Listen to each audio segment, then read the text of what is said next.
En el nombre del Señor quisiera compartir en esta hora un pasaje de la Santa Escritura que encontramos allí en Primera de Timoteo, capítulo 4, versículos del 1 al 3. Primera de Timoteo, capítulo 4, versículo del 1 al 3. Dice la palabra del Señor, pero el Espíritu dice claramente que en los postreros tiempos algunos apostatarán de la fe, escuchando a espíritus engañadores y a doctrinas de demonios, por la hipocresía de mentirosos que, teniendo cauterizada la conciencia, prohibirán casarse y mandarán abstenerse de alimentos que Dios creó para que con acción de gracias participasen de ellos los creyentes y los que han conocido la verdad. Hasta ahí vamos a dar lectura a la palabra del Señor.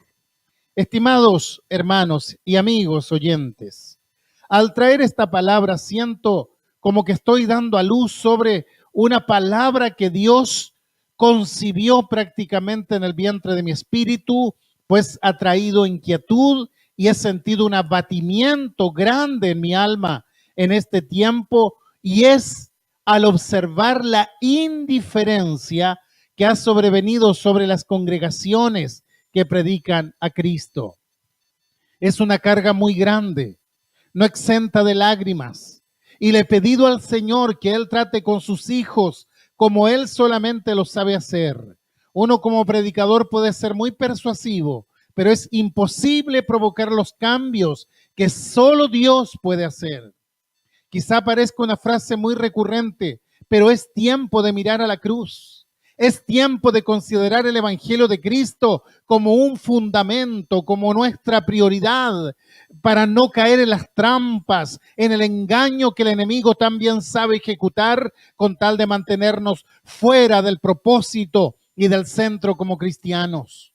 Por cierto, esto no es una reprensión, no es algo contra nadie, es más bien un llamado en amor para reconsiderar nuestra fe y para que podamos volvernos a Dios mientras haya tiempo de hacerlo. Decía el pasaje que leíamos, pero el Espíritu dice claramente, se refiere al Espíritu Santo, y dice el Espíritu Santo habla claramente para darnos una tremenda advertencia.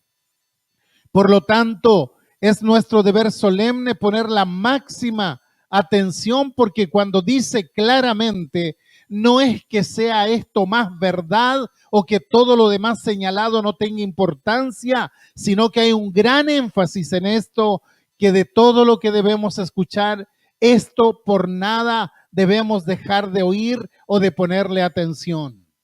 Luego el Espíritu dice que algo va a ocurrir el último tiempo. Ahora, quiero detenerme brevemente para explicar este concepto de último tiempo. ¿Qué significa? Porque me parece que hay mucha confusión en torno a esto muchas veces. He escuchado a algunos que dicen o enseñan que el último tiempo comenzó cuando Israel se estableció como Estado el año 1948. Otros ven ciertos avivamientos y dicen esto es señal de los últimos tiempos. Otros ven catástrofes y cosas por el estilo y dicen estamos en los últimos tiempos. Y yo no estoy negando que estemos en los últimos tiempos, pero creo que es importante detenernos en la Escritura para poder colocar, ¿verdad?, en el sentido bíblico y escritural lo que significan los últimos tiempos, para poder señalar que los últimos tiempos comenzaron hace más de 2000 años. Sí, esto queda claro porque cuando Pedro predica en el sermón pentecostal de allí del libro de Hechos, él cita a Joel cuando dice en los últimos tiempos. Es decir, los últimos tiempos ya comenzaron y comenzaron con la primera venida de Cristo, con su muerte, con su resurrección y con su ascensión. Quizás digas, pero de eso hace mucho. Bueno, para Dios 1000 años son como un solo día.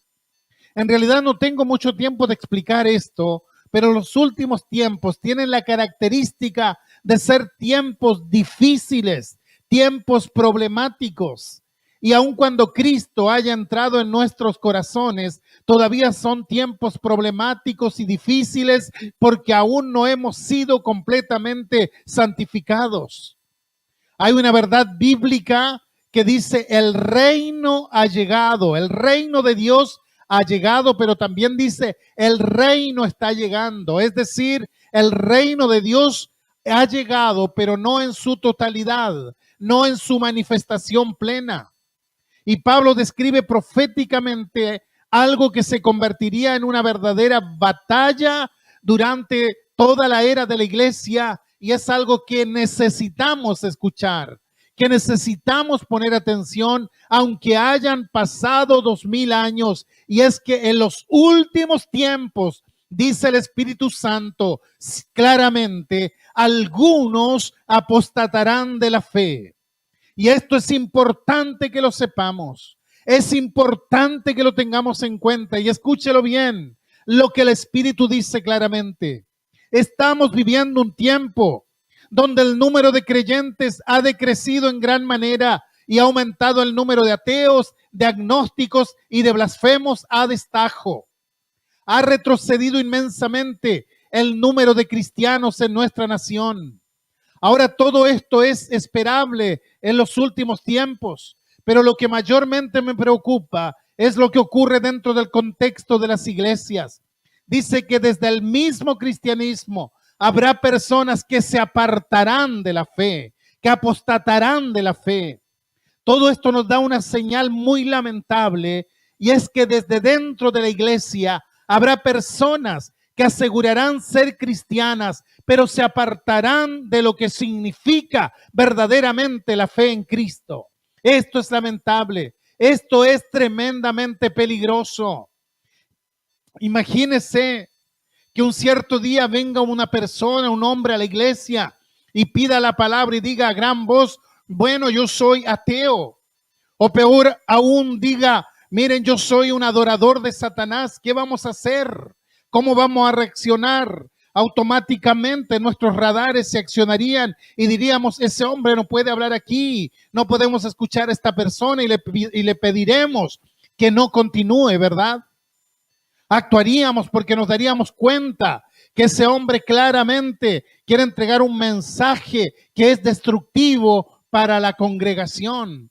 Pero cuidado, si viene alguien y dice, hermanos, yo soy un verdadero cristiano, pero y tengo cosas nuevas que Dios me ha mostrado y yo quiero compartírsela con ustedes, ¿cómo vamos a reaccionar? Lo más probable es que le escuchemos. Pero yo pregunto, ¿habrá cosas nuevas que Dios no nos haya declarado ya? Sin embargo, Él está hablando de algo que va más allá de la Biblia, y esto es tremendamente peligroso. ¿Cuánto cuidado hemos de tener durante los últimos tiempos? ¿Cuán apercibidos hemos de estar? Porque en los últimos tiempos algunos apostatarán de la fe, se apartarán de la verdad. ¿Cómo será esto? Dice, prestarán atención a espíritus engañadores y a doctrinas de demonios. Ahora esto no es tan fácil de explicar porque no está hablando de gente que simplemente cae en un tipo de error o cierto error doctrinal. Está hablando de algo que es muy grave, de algo que es altamente peligroso. Mire, resumamos un poquito esto. El Espíritu Santo dice claramente, es un lenguaje muy particular, y luego ponga atención en esto, dice que los errores de estas personas que se dicen ser cristianas no son ni más ni menos que doctrinas provenientes del mismo diablo, doctrinas de demonios. Luego procede a describir a esta gente, versículo 2, por la hipocresía de mentirosos que teniendo cauterizada su conciencia. Cuidado, ¿qué significa cauterizar? Significa que han perdido la sensibilidad. Probablemente usted en algún momento fue a visitar a algún dentista y le hizo un tratamiento de conducto. Usted siente un gran dolor con solo rozar el nervio que va hacia la muela, Pero cuando ese nervio se cauteriza, usted no siente nada, pierde la sensibilidad. De modo que tener una conciencia cauterizada significa que la persona ha perdido toda sensibilidad frente al pecado, que es capaz de justificar su pecado sin tener un mínimo peso de conciencia por haberlo cometido. ¿Se da cuenta? Es decir, no solo están ciegos, sino que no tienen sensibilidad. No es gente que confiesa. ¿Por qué? Porque según ellos están bien, porque oran, porque leen la Biblia, porque asisten a la iglesia, porque ven la gloria de Dios todo el tiempo en sus vidas. Pero si yo soy cristiano y no veo mi propio pecado como algo grave, sino que lo justifico con ciertos actos y ceremonias, eso se llama religiosidad. Eso es lo que hacían los religiosos. Eso es lo que hacían los fariseos. Ellos son la personificación misma de la hipocresía. Los fariseos vivían ciegos a su realidad espiritual. En su propia opinión ellos eran perfectos. Se autojustificaban todo el tiempo. Estaban satisfechos con su forma de vivir. Eran incapaces de ver su pecado. Eran unos perfectos hipócritas. Ahora vamos al verso 3. Dice, prohibirán casarse y mandarán abstenerse de alimentos que Dios creó para que con acción de gracias participasen de ellos los creyentes y los que han conocido la verdad.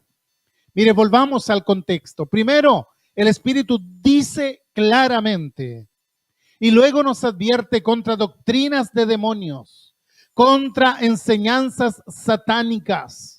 Y luego habla sobre cuya conciencia está cauterizada. Y pasamos al verso 3 y comienza hablando de comida. Y uno dice, ¿qué pasó? Porque uno esperaba que iba a hablar, no sé, sobre el anticristo, sobre la negación de la deidad de Cristo, cosas como esas. Pero escuchen, él está hablando y diciendo, y prohibirán casarse. Y prohibirán abstenerse de alimentos. Como que no encaja con la seriedad de lo anterior. Yo no sé si me siguen. Habla de hombres que prohibirán casarse y de ingerir ciertos alimentos. Entonces uno dice, perfecto, esta palabra no es para mí, porque yo estoy felizmente casado, porque yo soy un promotor del matrimonio y eso de prohibir comer claramente no va conmigo, todo lo contrario. No creo que haya alguien entre creyentes que prohíba a sus más cercanos casarse, sobre todo cuando ya han pasado cierta edad y siguen los hijos dependiendo de los padres. Tampoco creo que haya alguien que prohíba ciertos alimentos, a no ser que le haga muy mal para su salud. Entonces, al parecer, este problema del verso 3 no tiene nada que ver con nosotros. ¿Qué tiene que ver esto con nosotros? Pero cuidado, no se equivoque. Hay que buscar en el contexto a qué se refiere realmente. Procurar el principio que está contenido allí. ¿Recuerdan que dije que si entra un satanista a la iglesia y dice, yo soy satanista, no le vamos a escuchar?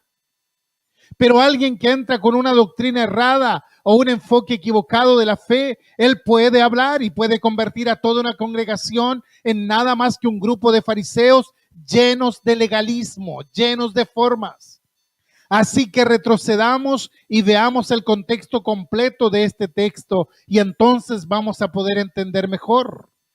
Para hacer eso vamos a salir del capítulo 4 y vamos a retroceder al capítulo 3, verso 15, para ver cuáles son las prioridades en la casa de Dios, cómo debemos actuar, pero las acciones siempre están basadas en cómo pensamos. Para que si tardo, le dice Pablo, sepas cómo debes conducirte en la casa de Dios, que es la iglesia del Dios viviente, columna y baluarte de la verdad. La casa de Dios, que es la iglesia de Dios, del Dios vivo, columna y baluarte o sostén de la verdad. Como individuos se nos ha dado un depósito santo que es la verdad de Dios.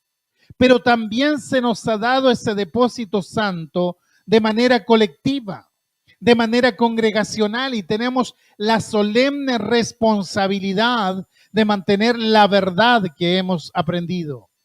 Y colectivamente cuando nos unimos y el mundo puede vernos unidos, tenemos la responsabilidad de resguardar la verdad. Y es una tremenda responsabilidad. Apunta a esto.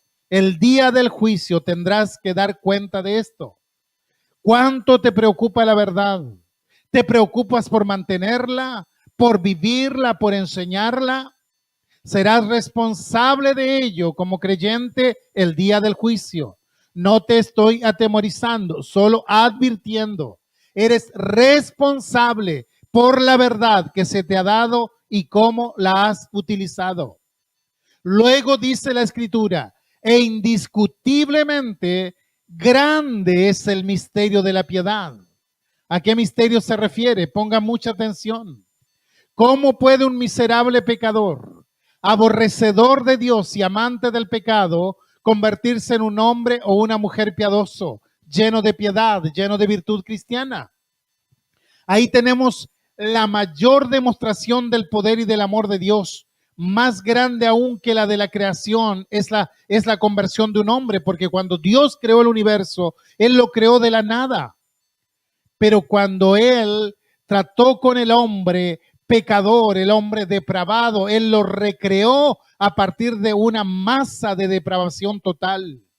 Dios hace cambios profundos en las vidas. No nos deja de sorprender los cambios que han experimentado algunos de ustedes que me escuchan. He conocido creyentes que han demostrado cambios tan notables, tan evidentes. Y una de las cosas por las que debemos conocer la doctrina de la depravación del hombre es para que nos gocemos en el misterio de la piedad de Dios. Cuando uno ve sus propios cambios en su vida, debo decir, grande es el misterio de la piedad. La ciencia no ha podido descifrar cómo puede ocurrir esto. El ser humano puede jactarse de mandar personas a la luna, pero no de construir un barrio seguro en donde se pueda vivir tranquilamente. Dios sí lo puede hacer porque cambia a las personas. Grande es este misterio. Aleluya. Y esta verdad está siendo proclamada entre las naciones. Y gente de toda tribu y nación y lengua han entrado al redil antes de que el Señor regrese por su pueblo. Entonces, ¿cuál es el gran misterio? ¿Cuál es la única verdad que puede volver a un hombre piadoso, agradable a los ojos de Dios? El Evangelio de Jesucristo. El Evangelio de Cristo no solo nos salva, sino que es el medio primario para santificarnos, para cambiar nuestra vida, para hacernos imitadores de Dios en Cristo. Este es el mensaje del Evangelio y la mayor manifestación de esto es la fe hacia Dios y hacia los santos. El Evangelio es poder de Dios para salvación y podríamos agregar, es poder de Dios para santificación. Nosotros tenemos muchas ideas de cómo santificar a alguien. Ponemos muchas ideas sobre cómo hacerlo, pero cuidado, el mismo mensaje que nos salva es el mismo mensaje que nos santifica. Ahora, en este mismo contexto podemos entender el verso 3, cuando dice, prohibirán casarse y mandarán a abstenerse de alimentos que Dios creó. Por supuesto, necesitamos comer mejor, más saludable, pero eso no nos hará más santos. Solo un mensaje puede hacernos santos y es entender lo que Dios hizo por mí en Cristo, el entendimiento de toda la enseñanza de Cristo. Y si me alejo de eso, dando énfasis a cualquier otra cosa, escucha lo que dice Pablo, estoy comenzando a salirme de la fe y me estoy volviendo a doctrinas de demonios. Escuche esto. Mientras pasamos por las etapas de nuestra vida, etapas de nuestro caminar espiritual, Dios hace ciertas cosas en ciertos tiempos, entonces debemos ser cuidadosos en que el énfasis de ese momento no se convierta en el énfasis de nuestro cristianismo. No podemos reducir el cristianismo solo a ciertas categorías, ciertos énfasis. Es demasiado grande, es inmenso, es vasto. El cristianismo es mucho más grande que cualquier cosa que tratemos de enfatizar, y permítame mostrarlo de otra manera. Cuando alguien ve tu cristianismo, ¿cuál es el énfasis que ve? ¿Qué es lo que te distingue como cristiano? Si tu bandera de lucha no es el Evangelio de Cristo en su amplitud, aunque tu énfasis sea orar, aunque tu énfasis sea educar cristianamente a tus hijos, aunque tu énfasis sea ofrendar por la causa de Cristo, estás desenfocado. El Evangelio es mucho más que todo eso junto. Yo he conocido personas muy celosas sobre ciertos aspectos de su vida como cristianos. Por ahí conocí a alguien que consideraba total y absolutamente inapropiado que se bebiera alcohol en su casa. Estaba prohibido en los términos más irrestrictos que se bebiera alcohol en su casa. Es decir, su cristianismo se redujo a que no había que beber alcohol en su casa. Y yo concuerdo que el alcohol ha sido la causa de graves problemas sociales y familiares. Pero el impedir que ingrese una gota de alcohol a la casa no me hace necesariamente un cristiano. Yo no sé si me explico. Dice Pablo que si mi énfasis en el cristianismo son ciertas cosas, pero no la totalidad, entonces estoy promoviendo o enseñando doctrinas de demonios. Fíjate cuán serio es todo esto. Pregunto, ¿se debe enseñar la moralidad? Claro que sí. ¿Se debe enseñar la educación a los hijos? Claro que sí. ¿Se debe enseñar la abstención de sustancias nocivas? Claro que sí. Pero no debo pensar que eso es todo mi cristianismo, porque estaría degradando el mensaje de Cristo. Yo no sé si me explico. Lo que debe ser enseñado es, mira esposa, miren hijos, miren hermanos, este es el gran Dios. Esto es lo que Él hizo por ti. Por tanto, toda tu piedad, toda tu lealtad, todo tu cristianismo debe mantenerse en esto. La magnificencia de la obra de Cristo, la insondable obra que ha hecho por nosotros, debe provocar a todos que prometan lealtad a Él, que le amen, que sean apasionados, fascinados por la persona de Jesucristo. La sustancia del cristianismo no es la ética ni es la moralidad. ¿Qué es entonces? Es la fe en Cristo Jesús, el amor a Dios y el amor a los demás, lo que necesariamente comienza a transformar nuestro comportamiento. Ahora, debido a que no tenemos mentes perfectas, debido a que no somos completamente conscientes de la voluntad de Dios, claro que necesitamos todas estas escrituras. Necesitamos principios, necesitamos proverbios y todas las verdades de la Biblia para apoyarnos, para ayudarnos. La ley es buena y todas estas cosas son de una ayuda maravillosa. Pero lo que quiero transmitir es el Evangelio. Papá, ¿por qué le eres fiel a nuestra madre? No es porque quieras ser un hombre ético y respetable. Soy fiel a tu madre porque Jesucristo murió por mis pecados. Papá, ¿por qué te preocupas tanto por nosotros? Papá, ¿por qué no andas en fiestas con tus amigos y te embriagas? Preguntas como esas nos da una excelente oportunidad para decir, tu padre fue en un tiempo un hombre extremadamente malvado. No era capaz de hacer las cosas que hace ahora, pero Jesucristo, su lealtad a Él debe ser lo primero en todo. A menos que queramos crear una familia de fariseos o una iglesia llena de fariseos, gente enfatizando y hablando de cosas que son importantes, pero que no tienen la amplitud del Evangelio.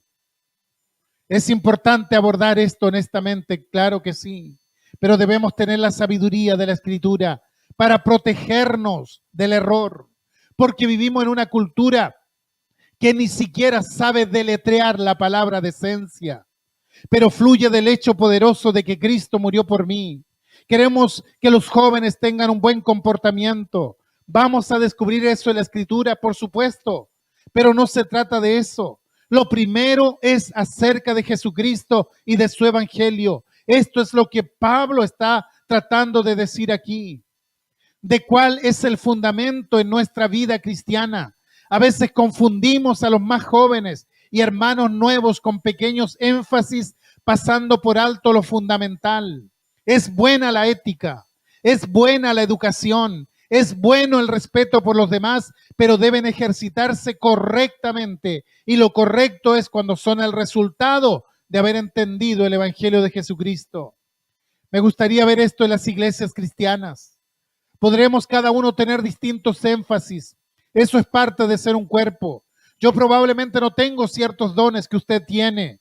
Quizás veo las cosas de una manera distinta a como usted las ve, pero todos debemos ver esto, que el Evangelio de Jesucristo es lo principal y es lo único que produce piedad.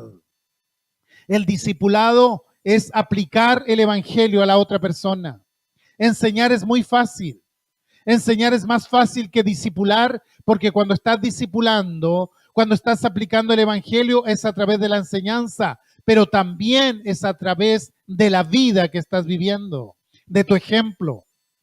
Quiero a mis hijos comunicarles quién es Dios, quién es Cristo, qué fue lo que hizo por nosotros en la cruz, y luego que esas cosas fluyan en forma de amor, en gracia, en misericordia, en compasión y todas esas cosas. Quiero que eso fluya desde mi vida dentro de ellos.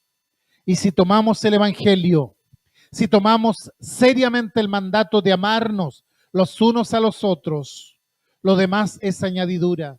Esto es lo que quiero que vean, queridos hermanos. Cuando un hermano nos necesita y estamos todos juntos, ayudando, eso es el Evangelio de Cristo, trabajando, moviéndose. Cuando un líder necesita colaboración y veo su tarea como si fuera la propia mía y me pongo a su servicio, eso es el Evangelio en la práctica. En la antigüedad, al ver el amor en la iglesia cristiana, los mismos soldados romanos comisionados para perseguirlos y para castigarlos quedaban sorprendidos cómo era posible que se amaran tanto los unos a los otros. Les sorprendía ver cómo se servían unos a otros. No lo podían comprender. ¿Por qué? Porque es un misterio. Hubo un tiempo en que se enseñó que deberían haber iglesias para diferentes personas. Fíjese usted que debería haber iglesias para profesionales, iglesias para jóvenes, iglesias para la gente de la población, iglesias para la gente de sectores residenciales, etcétera. ¿Sabe? Eso contradice el propósito de la iglesia. Eso no es bíblico. El único testimonio que había para el mundo perdido en el Imperio Romano era este. ¡Hey! Yo pensaba que los judíos y los gentiles se odiaban mutuamente, pero he aquí están todos juntos. ¿Cómo es que estas personas que normalmente se odian unos a otros, que son de distintas clases sociales, están trabajando juntos como si estuvieran con su propia gente? Estimados hermanos en Cristo, vean en el Evangelio el hecho de que Él murió por ustedes y dejen que eso sea el catalizador para la piedad, para la vida cristiana. Dejen que eso sea lo que los une, que eso sea lo que los mantenga unidos, que sea lo que los motive a amar. Y ustedes saben cómo amar. Ahora les aseguro que la Escritura refinará ese conocimiento, pero si has nacido de nuevo, tú sabes cómo amar. Así que cree en Cristo, crece en tu conocimiento y apreciación de Él y entonces ama. Cuando llegue alguien nuevo a tu iglesia, no te detengas hablándole de cosas periféricas. Háblale del Evangelio de Jesucristo y así donde quiera que vayas, habla de Cristo. Supongamos que estoy parado a la salida de un bar y hay gente saliendo de ahí, gente alcohólica, de mala vida. Yo podría ir y enseñarles sobre algunos principios morales. Les podría indicar que se vistan de otro modo. Podría enseñarles lo malo que es beber sin control, pero no tendría ningún poder sobre ellas. Debo hablarles primeramente de Cristo, de su gran amor, pero para ello debo conocer a Cristo. Debo haber experimentado ese amor, debo haber sido transformado por medio de Cristo Jesús. Saben, mi gran anhelo es que las iglesias cristianas sean conocidas por predicar el Evangelio de Jesucristo. Es todo lo que necesitamos. Es lo único que nos puede salvar. Si se dan cuenta, hay mucha gente que se cree cristiana, pero ¿eres cristiano? Podrías solo tener la tradición o la herencia familiar. ¿Ha sido tu vida cambiada? ¿Estás cambiando? ¿Has experimentado la libertad en Cristo Jesús? Su poder sobre el pecado, su poder para amar creciendo dentro de ti. ¿Has experimentado el ser cautivado por Cristo? El cristiano de una manera es libre, pero de otra es más cautivo de lo que ha sido toda su vida. Son las cadenas de Cristo. Es el amor de Cristo el que nos constriñe. En eso consiste el Evangelio. Quizás ya no debamos preocuparnos tanto por pequeñeces si queremos que nuestra familia, que nuestra iglesia sea leal a Cristo. Creo que un día nos unimos a una iglesia porque queríamos hacer lo correcto. Solo Cristo puede provocar los cambios más profundos y radicales en tu vida. Tus deseos cambian mediante su poder. Aprendes a amarle y a servirle en espíritu y en verdad. Y lo demuestras amando a tus hermanos y sirviéndoles en amor. Estás pasando un tiempo difícil. Te sientes exhausto frente a las demandas de la vida. ¿Crees que estás lejos de Dios y ya no puedes volver? Ni lo pienses. El Señor está allí, presto a ayudarte y a hacer de ti una nueva criatura. Que Dios les bendiga.